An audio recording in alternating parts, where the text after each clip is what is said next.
sekolah non penggerak, karena pantauan ini ternyata tidak hanya pada sekolah penggerak, ini ternyata juga dilakukan oleh BP, PMP Provinsi Jawa Timur. Sehingga pada saat itu mumpung masih muda pada saat itu, teman-teman kita dorong untuk membentuk komunitas, karena pada saat itu syaratnya tidak seperti sekarang. Kalau sekarang ternyata syaratnya untuk membentuk komunitas belajar di PMK itu syaratnya kan harus sudah lulus topik. Kalau dulu sebelum ini tanpa lulus topik pun bisa. Dan alhamdulillah di Kota Blitar kalau nggak salah sudah hampir 100 lebih komunitas yang ada.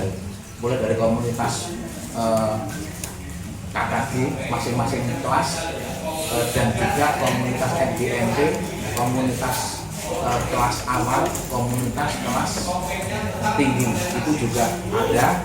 Sehingga bagaimana cara Bapak Ibu untuk menjalankan itu sudah kita laksanakan, dan saat ini kita tinggal mendampingi kepala sekolah agar komunitas yang setelah terbentuk itu dikelola dengan baik.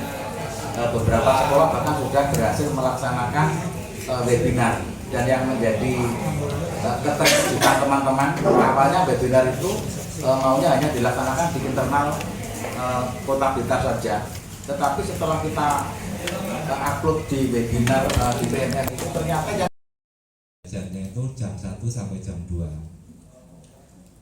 Untuk narasumbernya kebetulan kalau di sekolah kami itu secara bergilir, Bu. Jadi misalkan untuk hari Senin saya, untuk hari Senin lagi kebetulan guru yang lain. Jadi kalau pada hari Senin saya menjadi narasumber, untuk hari berikutnya peranan kami. Setelah itu baru kita putuskan narasumber yang kompeten di bidang itu siapa. Setelah itu kita tentukan waktunya, akan kita bahas sesuai dengan waktu komunitas belajar yang disepakati. Nah, seperti itu. Nah, mengetahui terkait dengan pembelajaran berdiferensiasi. Nah, dampaknya, muaranya ke siapa? Tetap peserta didik. Sehingga komunitas belajar ini harapannya adalah komunitas yang membahas permasalahan-permasalahan yang terkait dengan siswa itu sendiri. Meskipun yang nanti bisa yang dikuatkan itu adalah gurunya, bisa siswanya yang dikuatkan, bisa kepala sekolahnya, bisa pengawasnya, seperti itu. Nah, ini yang dimaksudkan komunitas belajar. Tujuannya itu sendiri untuk apa?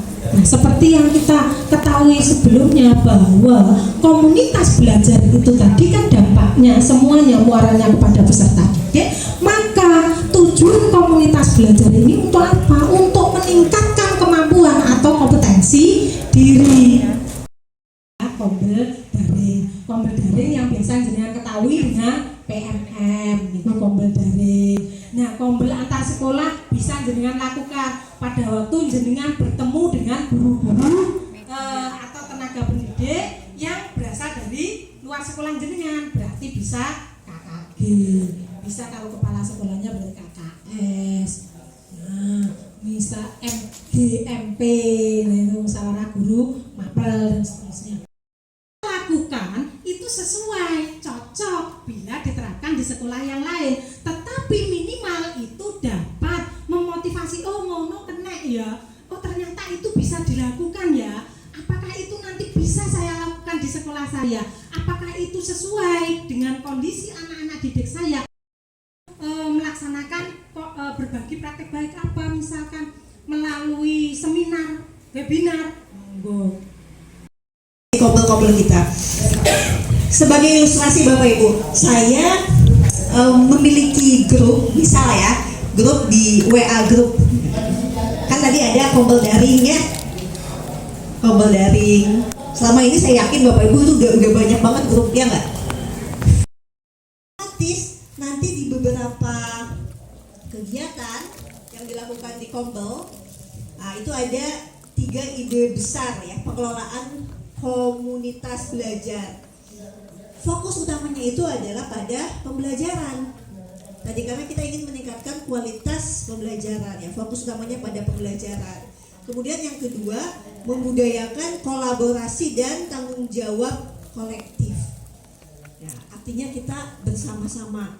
Jadi kalau nanti ada kasus, ada beberapa kasus ada anak yang misalnya belum bisa membaca, terus ada terjadi bullying gitu. Kebetulan kelasnya itu kelas guru rekan sejawat kita. Tapi sebenarnya itu merupakan tanggung jawab bersama untuk menyelesaikan persoalan tersebut. Misalnya, oh itu kebetulan kelasnya Bu Indah, terus nanti Bu Diah tidak turut serta membantu. Nah ini harapannya kita membudayakan kolaborasi dan tanggung jawab kolektif. Jadi sama-sama. Kalau perlu misalnya ada tambahan, misal ada tambahan pembelajaran untuk anak tersebut, yang dilakukan tidak hanya oleh guru kelasnya, tapi juga guru-guru yang lain. Nah ini mungkin hal-hal yang perlu diperhatikan terutama untuk kepala sekolah ya. Jadi bagaimana di Kombel itu membudayakan kolaborasi dan tanggung jawab kolektif. Yang ketiga, berorientasi pada hasil pembelajaran peserta didik. Kalau kualitas belajarnya meningkat, otomatis biasanya hasil belajar kelompok UPTSD Negeri Kedung-Banteng 2 akan memaparkan hasil dari ruang kolaborasi dari permasalahan yang ada tersebut, yaitu solusi yang kita ambil, yaitu pertama identifikasi permasalahan. Di sini permasalahannya ada, yaitu yang pertama melakukan identifikasi mendalam tentang kendala yang dihadapi oleh komunitas belajar di sekolah A. Yang ternyata menjadi masalah adalah penjadwalan kegiatan yang sering tergantikan oleh kegiatan insidental yang sifatnya kedinasan maupun non-kedinasan. Kemudian penjadwalan rutin kegiatan komunitas belajar sering tergantikan oleh kegiatan insidental. Di sini kita harus bisa memilah antara kegiatan insidental yang bersifat kedinasan ataupun yang non kedinasan. Oke. Idem ya Ibu. Oke. Kemudian untuk analisis masalahnya, yang pertama akar permasalahan komunitas belajar di sekolah A adalah tidak konsistennya dalam melaksanakan jadwal kegiatan karena ada kegiatan insidental tersebut. Kemudian kolaborasi antar pendidik di sekolah A kurang begitu kuat sehingga jadwal kegiatan komunitas belajar sering tidak terlaksanakan. Kemudian strategi permasalahan dan rencana tahun selanjutnya, yaitu yang pertama menata ulang kegiatan komunitas belajar di sekolah A dengan langkah-langkah, yaitu guru yang berada di komunitas menyepakati komitmen bersama serta tata nilai dalam menjalankan komunitas belajar. Kemudian kepala sekolah menguatkan tim kecil disesuaikan dengan kebutuhan satuan pendidikan. Kemudian kepala nilai yang disepakati. Kemudian membuka ruang untuk guru menyampaikan keresahannya dan mendiskusikan secara terbuka dengan anggota komunitas agar komunitas belajar bisa lebih nyaman untuk guru. 1, 2, 3, 1, 2, 3, 1, 2, 3,